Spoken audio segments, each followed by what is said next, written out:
Indian informative studio में आपका बहुत बहुत स्वागत है। मैं हूं आपके साथ यासिर मसरूर। एक बार फिर आपके साथ मौजूद हैं। आज हम जिक्र कर रहे हैं पाकिस्तान के विमान हादसे की। आज हम जिक्र कर रहे हैं कि पाकिस्तान में किस तरीके से परसों एक हादसा हुआ है जिसमें 97 लोगों की जान चली गई है। ऐसा पहली बार नहीं है कि पाकिस्तान में कोई हादसा हुआ हो या पाकिस्तान में इतने लोगों ने जान गंवाई हो। काफ़ी बार पाकिस्तान में विमान हादसे हो चुके हैं और काफ़ी ज़्यादा लोग जान बहक भी हो चुके हैं। आज इस वीडियो में हम बात करेंगे उन फैक्ट्स की। आज हम बात करेंगे इस वीडियो में उन वजूहात की जो इस हादसे के पीछे थी। क्या कमी रह गई थी या किस वजह से ये हादसा पेश आया। जितने भी हादसे पाकिस्तान में अभी तक हुए हैं प्लेन के लेकर, उसमें अभी तक आपको मैं बता दूं कोई गिरफ्तारी नहीं हुई है। इंक्वायरी सेटअप हुई है लेकिन सिविल एविएशन हो या जो भी इसमें रिलेटेड हो उसको कोई सज़ा तक नहीं हुई है। इस बार पाकिस्तान की आवाम को ये उम्मीद है कि इस बार दूध का दूध पानी का पानी होगा और एक इंक्वायरी होगी, ओपन फेयर इंक्वायरी होगी। बहरहाल हम कुछ चीज़ों पे गौर कर लेते हैं, कुछ फैक्ट्स पे गौर कर लेते हैं, क्योंकि जिस दिन से हादसा हुआ है उस दिन से पाकिस्तान के जो सीनियर जर्नलिस्ट हैं वो उस पर काम कर रहे हैं। सरकार जब भी अपनी रिपोर्ट देगी, जब भी अपने तर्क पेश करेगी, लेकिन जो पाकिस्तान के सहाफ़ी हैं यानी कि रिपोर्टर्स हैं, सीनियर जर्नलिस्ट हैं, उस पर काम कर रहे हैं और कुछ चीज़ों पर उन्होंने पहुँचे हैं। तो उसी की रोशनी में कुछ फैक्ट्स हमने भी ढूंढे हैं और कोशिश की है ये फैक्ट्स आप तक पहुँचाएं। बहरहाल फैक्ट्स में आपको सबसे पहले बता दूं इस प्लेन के बारे में मैं आपको बता दूं, ये एयरबस कंपनी का प्लेन था। ये बाहर की कंपनी है। एयरबस 320 ये प्लेन था। फ़्लाइट 303 जो कि लाहौर से उड़ी थी और कराची जा रही थी और चंद मिनट भी मैं क्या कहूँ कि 60 सेकेंड्स पहले जो है ये क्रैश हो गई। ये प्लेन एयरबस 320 है। इसका स्टिमुलेटर पाकिस्तान में मौजूद नहीं था। सबसे बड़ा ड्रॉबैक, जो सबसे बड़ी कमी है वो ये है।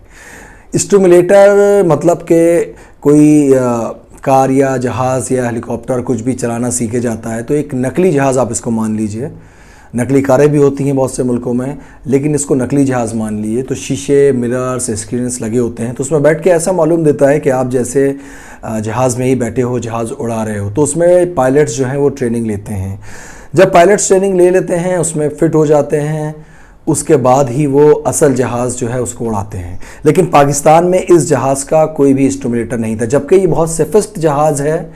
कोई भी अगर ख़राबी, कोई प्रॉब्लम होती है तो अलार्म्स बज जाते हैं और बहुत सारे नोटिफिकेशंस पायलट तक पहुंच जाते हैं। बहरहाल जो वजह रही हो, तो सबसे पहली वजह तो ये थी कि बिना स्टिमुलेटर के ये जहाज़ पाकिस्तानी पायलट्स उड़ा रहे थे और काफ़ी अच्छी बात है, अगर ये काबिले तारीफ़ की बात है अगर वो बिना इस स्टिमुलेटर के वो जहाज़ उड़ा रहे थे।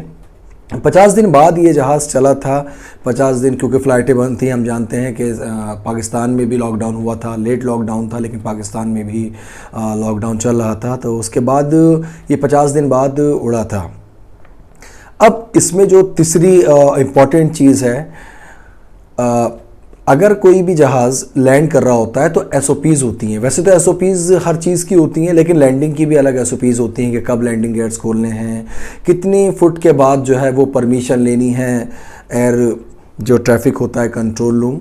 तो बताते हैं, रिसर्च में ये पता चला है कि ये प्लेन की जो नॉटिकल था, मैं आपको बता दूं नॉटिकल्स जो होता है नापते हैं हम पानी या एयर में, अगर हम किसी चीज़ को नापते हैं तो नॉटिकल्स में नापते हैं। तो 5 नॉटिकल्स था ये और जो इसकी हाइट थी वो थी 3000 फुट। तो 5 नॉटिकल फाइट्स में जानकार मानते हैं कि 5 नॉटिकल हाइट्स में 3000 फुट नहीं रहना चाहिए। 3000 फुट के लिए कम से कम 12 नॉटिकल होना चाहिए और लेकिन प्लेन उतारने के लिए हमें कम से कम 1500 फुट के ऊपर 5 नॉटिकल्स होना चाहिए, लेकिन ये नहीं था। पायलट्स ने 3000 फुट पर पूछा होगा कंट्रोल रूम में। कंट्रोल रूम से पता चला है कि पायलट ने पूछा था, प्लेन उतारने के लिए परमिशन मांगता है पायलट। तो जो सद्दात गुल थे जो शहीद हुए हैं इसमें, जिनकी डेथ हुई है, उन पायलट ने भी परमिशन मांगी थी। तो इनको बताया गया था कि आपकी स्पीड बहुत ज़्यादा है और इस हिसाब से आपका जो हाइट है वो भी बहुत कम है। तो अब इसको नहीं जानते कि पायलट ने क्या कहा। बहरहाल ऐसा लगता है पायलट ने कहा होगा सद्दात गुल साहब ने कि मैं इसको मैनेज कर लूँगा। पायलट मैनेज कर भी लेते हैं, इमरजेंसी लैंडिंग्स भी होती हैं उसमें भी लोग इसको कर लेते हैं, काफ़ी एक्सपीरियंस्ड होते हैं और सद्दात गुल साहब भी काफ़ी एक्सपीरियंस पायलट थे। तो उन्होंने स्पीड को मैनेज कर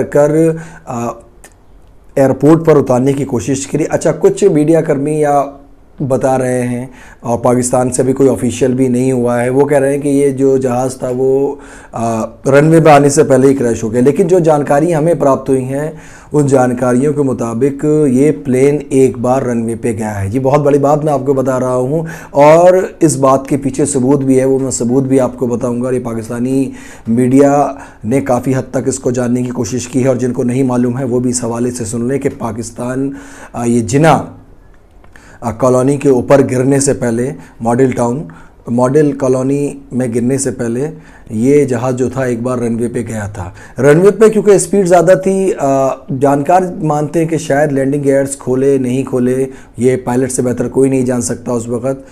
अगर हर चीज़ देखिए, सेंसराइज हर जगह होती है, सेंसर के हिसाब से अगर जहाज़ सही उतर रहा होता है तो हर चीज़ सही काम करती है। अगर ऑकवर्ड स्पीड होगी, ऑकवर्ड हाइट होगी तो कहीं ना कहीं प्रॉब्लम आती है। बहरहाल इसको रनवे पे उतारा गया था। रनवे पे उतारते ही इसका पहला इंजन ज़मीन से टकराया, उसके बाद इसकी बैली ज़मीन से टकराई, उसके बाद इसका दूसरा इंजन ज़मीन से टकराया। ये काफ़ी बड़ी बात है। ऐसे में होना तो ये चाहिए था कि बैली लैंडिंग करा देनी चाहिए थी। इमरजेंसी लैंडिंग्स होती हैं जिसमें बैली लैंडिंग्स कराते हैं। अगर स्पीड को बिल्कुल डाउन करके ज़ीरो करने के बाद उसकी बैली लैंडिंग करा देनी चाहिए थी। हो सकता है शायद पायलट को नहीं मालूम था कि जो इसके इंजन्स हैं वो टकराने के बाद जो है उनमें से धुआं निकल रहा है। बहरहाल जब वो टकराने के बाद बम्प हुआ, वो उछला, तो उसके बाद पायलट ने इसमें दोबारा पावर दी, उसको दोबारा हवा में उड़ा लिया। तो यही सबसे बड़ी वजह इस प्लेन हादसे की रही कि इसको दोबारा नहीं उड़ाना चाहिए था। हो सकता है पायलट को नहीं पता था, या हम ये भी कह सकते हैं अगर हादसा कोई आने वाले होते हैं, हादसात कोई होने वाले होते हैं, कुछ एक्सीडेंट्स होने वाले होते हैं, तो शायद इस तरह की बातें, ह्यूमन एरर जो है वो आ जाते हैं। इसको दोबारा हवा में उड़ा लिया। पायलट का ख्याल ये होगा कि पहली बार जब मैंने इसको लैंडिंग की कोशिश की थी तो हाइट भी कम थी और हाइट भी ज़्यादा थी, माफ़ कीजिएगा, और स्पीड भी ज़्यादा थी। इस बार मैं नॉर्मल स्पीड पर उड़ाऊंगा और एक चक्कर और लगाऊंगा। हम भी एयरपोर्ट्स के पास देखते हैं कि कभी कभी जहाज़ ठीक तरीके से आता है, लगता है कि लैंड करेगा, लेकिन पायलट एक बार और चक्कर ले लेता है। शायद उनके हिसाब से वो सेट नहीं बैठ रहा होता है। तो इसी हिसाब से पायलट ने भी सोचा होगा, पायलट ने फिर से इसको उठा लिया, हवा में इसको घुमा के एक चक्कर लिया, हाइट को नीचे करा, स्पीड को कम करा, और ये जिना गार्डन जो है मॉडल कॉलोनी कराची उसके पास तक ये आ गया। लेकिन क्योंकि दोनों ही इंजन में आग लग गई थी, दोनों इंजन में आग लगने के बाद फिर पायलट ने इसके लैंडिंग गियर्स खोले नहीं खोले, इस बात की भी पता नहीं चल रहा है। इंक्वायरी जब होगी तो पता चल जाएगा।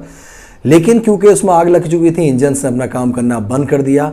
अब उसमें इतनी भी जान नहीं रही कि जो 60 सेकंड का फासला था, उस 60 सेकंड के फासले को वो तय कर सके। उसके बाद पायलट ने सोचा, हर पायलट सोचता है कि अगर जहाज़ क्रैश ही हो रहा है तो उसको ऐसी जगह क्रैश कराया जाए जहाँ पर आबादी कम हो। लेकिन बदकिस्मती उस तैयारी की, उस जहाज़ की, उस पायलट की, कि जहाज़ में इतनी भी जान नहीं थी कि वो अब कुछ हो सके। तो उसके बाद बड़े अफसोसनाक बात यह है कि वो जहाज़ नीचे गिर गया और 97 लोग उसमें शहीद हो गए, जिसमें से 2 लोग बचे हैं। बड़ी किस्मत वाले लोग हैं ये, CEO पंजाब हैं और एक जर्नलिस्ट हैं, जो 2 लोग इसमें बचे हैं। इसका मैं आपको फ़ोटो दिखा देता हूं, मैं किस वजह से कह रहा था कि इसने लैंडिंग की थी। आपके स्क्रीन के सामने एक फ़ोटो है, इस फोटो को देख लीजिए। इस फोटो में आप देखिए कि किस तरीके से ये जो निशान इसके इंजन के नीचे देखिए, जब ये दोबारा बाउंस करके ऊपर आया था, जब ये दोबारा ऊपर की तरफ गया था, तो अब आप गौर से देखिए इसके नीचे की तरफ, ये देखिए इसके नीचे की तरफ 2 जो धारियां हैं वो रगड़ खाने की वजह से बनी। क्योंकि पाकिस्तान के किसी इंटरनेशनल प्लेन या नेशनल डोमेस्टिक प्लेन जो उड़ते हैं उनमें भी इस तरह का डिज़ाइन नहीं है। ये डिज़ाइन, ये धारी उस वजह से है क्योंकि ये घिसटा था, ये रगड़ खाया था। तो ये वजह बताती है कि ये रनवे पर एक बार उतर गया था। दूसरी चीज़ इसमें हमने जिक्र करी, एक बात और इसमें हम आपको बता देना चाहते हैं कि पाकिस्तान में बड़ा अफसोस के साथ कहना पड़ता है, जो स्तर है, एक तो SOPs गाइडलाइंस होती है, उनको फॉलो नहीं किया जाता है, और जो कुछ पाकिस्तान में हो रहा है वो शायद कहीं नहीं हो रहा होगा। जैसे बिना स्टिमुलेटर के आप जहाज़ उड़ा रहे थे, एक बड़ा तबका जो कि काबिल नहीं है उस पोस्ट के, उन ओहदों के, वो भी सिविल एविएशन में है, और आप समझ सकते हैं कि जब भाई भतीजावाद वहाँ पर चलता है तो किस तरीके से जो उसके अहल हैं जिनको वो पोजीशन देना चाहिए वो उनके पास नहीं है। जब वो लोग उन जगहों पर होंगे, उस जगह कार्यरत होंगे, तो आप समझ सकते हैं कि किस तरीके की ट्रेनिंग जो है वो अपने पायलट्स को या क्रू को वो प्रोवाइड करवा पाएंगे। तो एक बड़े ड्रॉबैक है। अब सवाल यही उठता है कि हर प्लेन हादसे के बाद पाकिस्तान में मीडिया बात करती है इस चीज़ की, काफ़ी अरसे तक जिक्र चलता है, उसके बाद सारे मसले जो हैं वो ठंडे बस्ते में चले जाते हैं। क्या इस बार भी कोई फेयर इंक्वायरी होगी या इस बार भी ये सब ठंडे बस्ते में चले जाएगा या फिर किसी और एक्सीडेंट का, प्लेन क्रैश का ये लोग इंतज़ार करेंगे? तो इस बार इमरान खान साहब को चाहिए कि एक फ़ेयर इंक्वायरी कराएं। मुआवजे देखिए मिलते रहते हैं, हर बार आप मुआवजे देते हैं, इस बार भी 10 लाख का मुआवजा जो लोग जहां बहक हुए हैं उनको दिया गया है और 5-5 लाख का ये 2 ही लोग थे इनको दिया गया है। और ये भी बताया गया है कि क्योंकि जब प्लेन जहां गिरा जना गार्डन में, मॉडल कॉलोनी में, तो वहाँ काफ़ी नुकसान हुआ है, कार्स का भी नुकसान हुआ है, बिल्डिंग्स का भी नुकसान हुआ है, तो वो भी पाकिस्तानी सरकार भरपाई करेगी, वो भी पाकिस्तानी सरकार करेगी। और इस बार एक नहीं, 2 नहीं, बल्कि 3-3 इंक्वायरी की बात कर रही है पाकिस्तान, और ये आवाम को यकीन दिला रही है कि इस बार जो इंक्वायरी होगी वो फेयर इंक्वायरी होगी। हालांकि एयरबस कंपनी जो बाहर की है वो लोग भी अपनी इंक्वायरी करके रिपोर्ट देंगे। लेकिन अगर इस बार भी जो लोग इसमें, देखिए पायलट की गलती मैं मानता हूँ हो सकती है, लेकिन पायलट की सिर्फ एक गलती की वजह से प्लेन क्रैश नहीं होता है। तो अगर जो लोग इसमें शामिल हैं, क्या पाकिस्तानी सरकार उनको सज़ा दिला पाएगी, क्या नहीं दिला पाएगी? बहरहाल किसी और इन्फॉर्मेशन टॉपिक के साथ आपके साथ मुलाकात होगी। कोई सजेशन हो, कोई शिकायत हो, कुछ कहना हो तो indian.informative1234 पर @gmail पर आप हमसे संपर्क कर सकते हैं। अपना बहुत सारा ख्याल रखें। जय हिंद।